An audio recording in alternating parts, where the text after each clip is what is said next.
Even if you have a bench, should there be plexiglass shields between individuals? Should they be spaced out differently?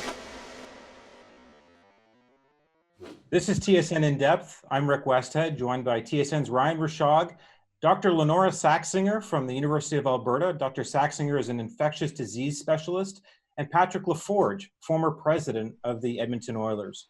Dr. Saxinger, let's start with you. This idea, this concept of hub cities in the NHL, is it a good idea? I think it's an interesting idea. And I think if anyone were to tell you that it's a good idea or not a good idea, that you shouldn't trust them, because I think there's a lot of questions around it that need to be sorted out. And it's kind of an important high stakes thing to figure out as well. Some NHL players have already talked about their concerns, downright skepticism actually, about leaving their families for several months at a time. How feasible is it that once you start this process where you have everyone in together in a bubble, that players could leave that for a few days and come back?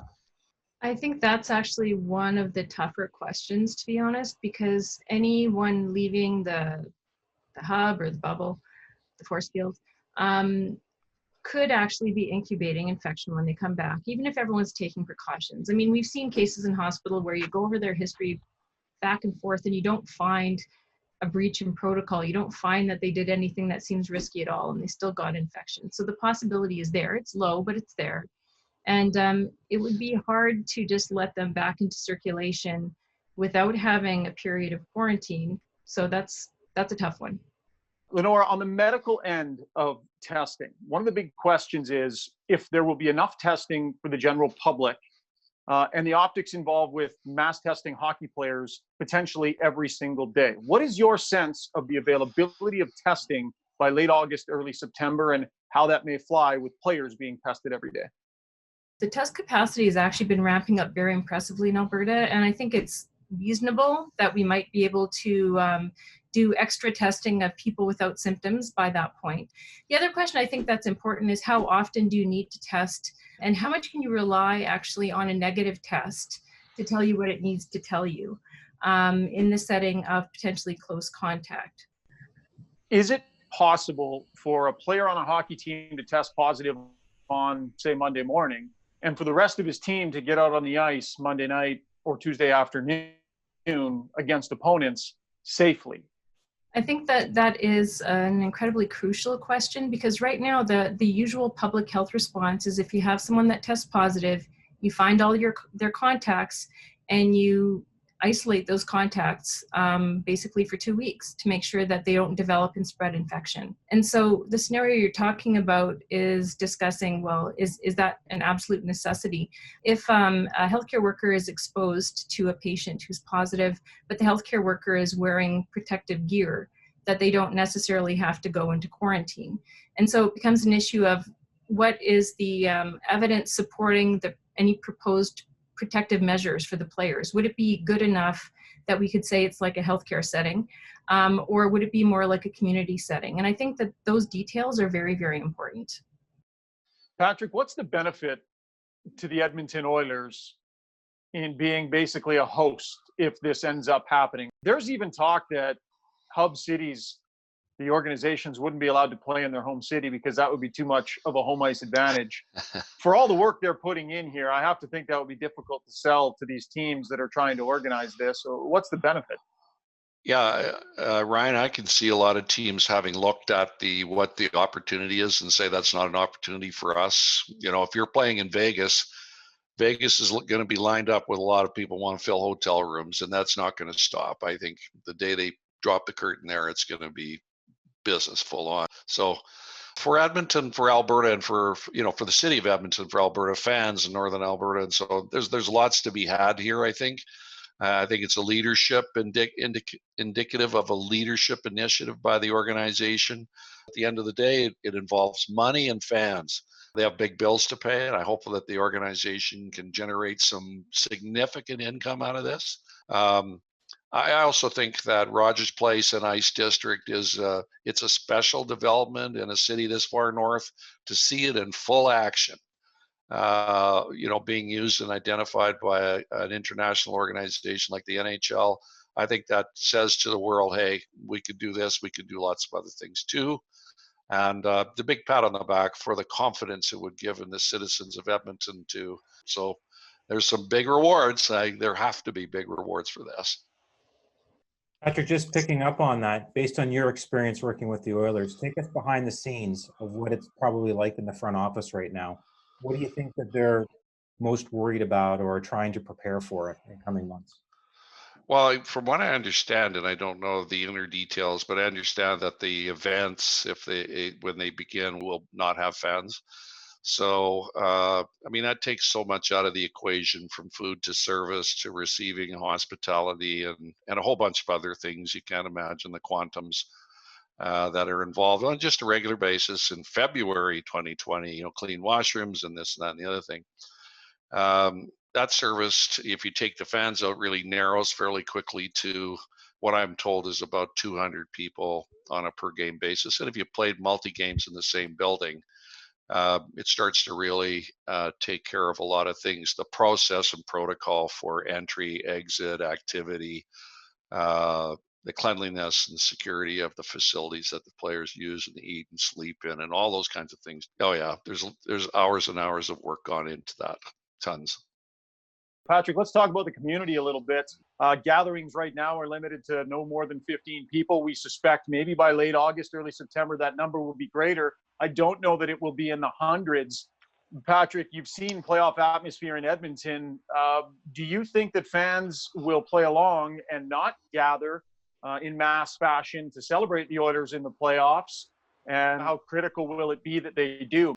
Well, I think Edmonton is, it's a market that celebrates a lot of things really well. And I think fans will be, if the Oilers are involved for whatever reason, and the Oilers are fighting or pushing away towards up the ladder of the playoffs, I think fans will be very hard pressed to not show their excitement, their support in any way possible. I think fans, in certain parts of the city, they'll like White Avenue and other things, people are going to have to be very vigilant about what goes on there. It'll be tough for them to contain themselves. It'll be very difficult. Dr. Saxinger, if the NHL asked you about what kind of changes it should make to ensure that players are as safe as they can, I mean, this is a league that has a culture of spitting. You can't watch a game without watching players spitting on the ice. Would you, down to the minutia like that, players fighting, players wearing face shields, what sort of recommendations would you make that way to try to keep them as safe as possible during a game? I think we'd be coming back again and again to the principles of the transmission, which is close contact, sharing airspace, and droplets. And so spitting is obviously a concern for droplets, and actually you can get a lot of virus out of saliva. So even if we set up the bubble, if the bubble were to have a tiny little leak and someone was infected and playing, I think that all those other details about, is fighting something that is okay, and can that be minimized? What kind of face shield protection would be reasonable? I think masks would be really hard, but really good face shields might make a significant difference in terms of safety. Even if you have a bench, should there be plexiglass shields between individuals? Should they be spaced out differently? Because now you apparently have the whole arena that you can space them out within, because there's not going to be fans present. So I think there's a lot of things that could be done to increase the safety. Just picking up on that with you, Patrick, again, based on your background, what do you think the NHL's reaction would be if medical experts said, we think you need to amend your rules right now to prevent fighting and try to, have players wear full face shields and space them out on the bench and try to get them to stop spitting on the ice? How would they react? I think that the dialogue around what adjustments can we make without, violating the state of the game, I think those conversations would be, I think they'd be welcome, and I'd be surprised if they hadn't already been started the way it goes. But on a basis of dealing with some of this, I don't see people getting in the way of that. It's a combination of science and hardware, to get there, and maybe some rules around things that are just too exposed, like fighting, maybe. But, three guys are in the corner, you're all fighting for the puck. Those are called battles. They're highlighted by cameras. They are a source of great entertainment for the hockey fan. And, I don't see that. I don't see corner battling going away as an activity.